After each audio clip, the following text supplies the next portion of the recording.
Assalamualaikum warahmatullahi wabarakatuh. Hai semua, perkenalkan nama saya Saneza Nita dengan NIM V1223013. Hari ini kita akan membahas perang ekonomi antara Amerika Serikat dan Iran. Bagaimana konflik kebijakan ini bermula, mekanisme sanksi yang diterapkan Washington, serta dampak pada ekonomi global, khususnya di Indonesia.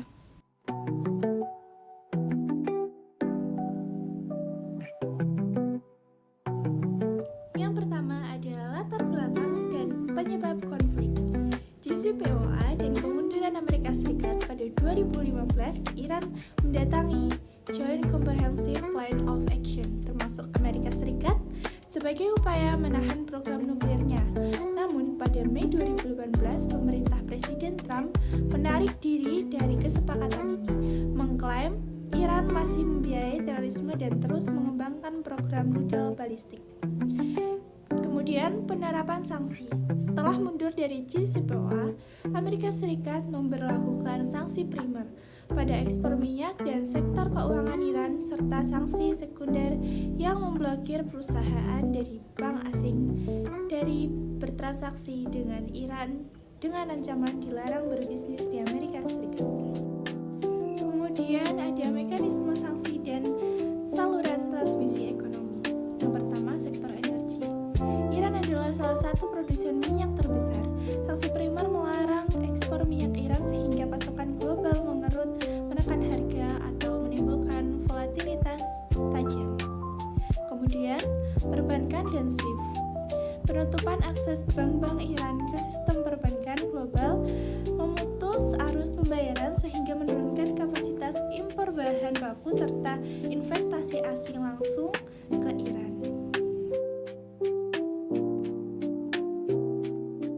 Selanjutnya, dampak pada ekonomi global. Yang pertama, volatilitas harga minyak dan inflasi. Harga minyak melonjak saat kekhawatiran akan gangguan pasokan memuncak.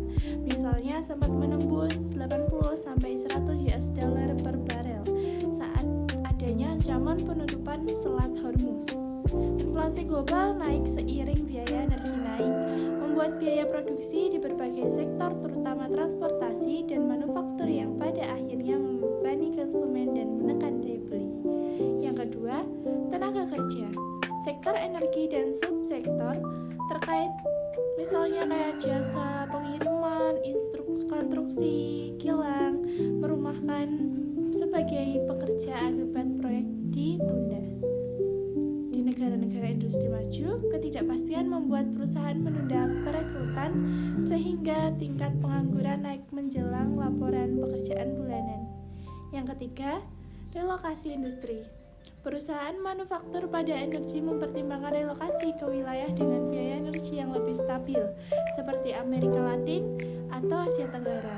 Untuk menghindari risiko volatilitas minyak Timur Tengah, investasi FDI beralih dari kawasan Timur Tengah ke negara-negara berbiaya rendah dan infrastruktur lebih baik seperti Vietnam dan Indonesia.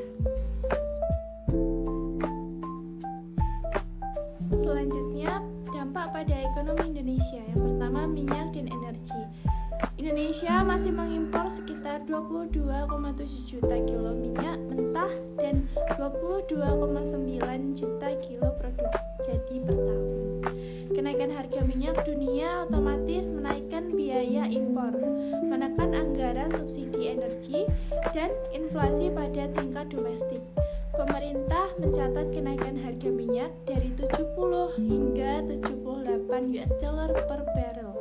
Sejak eskalasi konflik, memaksa alokasi APBN menyesuaikan untuk menjaga keseimbangan fiskal. Yang kedua, nilai tukar dan inflasi. Rupiah melemah terhadap dolar dari kisaran 14.900 ke 15.200 per US dollar karena arus modal keluar atau capital outflow yang mencari aset aman seperti US Treasury. Inflasi IHK tahunan naik dari 3,3% ke 3,7%, terutama dipicu oleh kenaikan harga BBM dan tarif angkutan.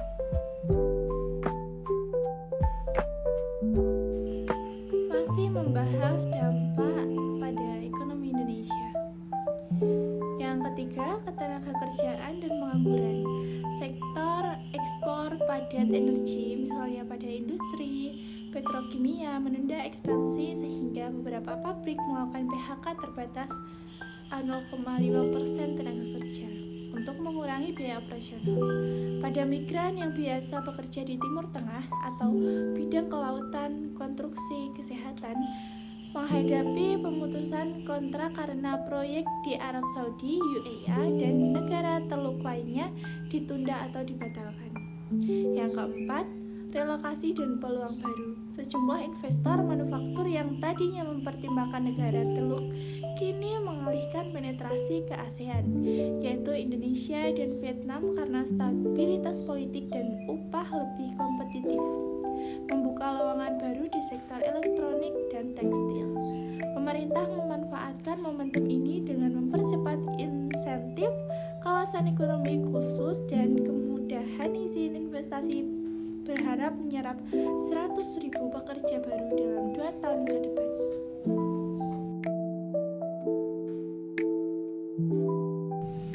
Selanjutnya, di kesimpulan dan rekomendasi kebijakan. Yang pertama, diversifikasi pasokan energi. Indonesia perlu mempercepat transisi ke energi terbarukan seperti biofuel, surya, angin untuk mengurangi resiko ketergantungan pada impor minyak yang rentan volatilitas konflik Timur Tengah.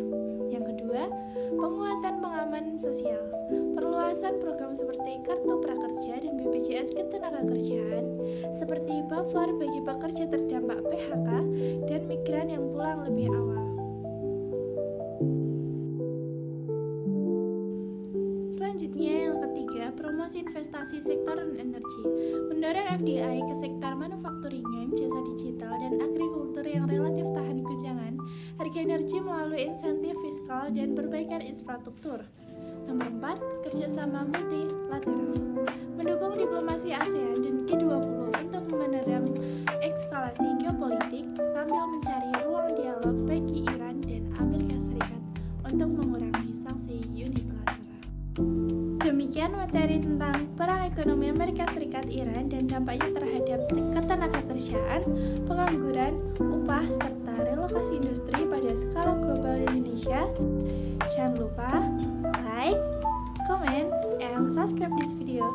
Thank you. Assalamualaikum warahmatullahi wabarakatuh.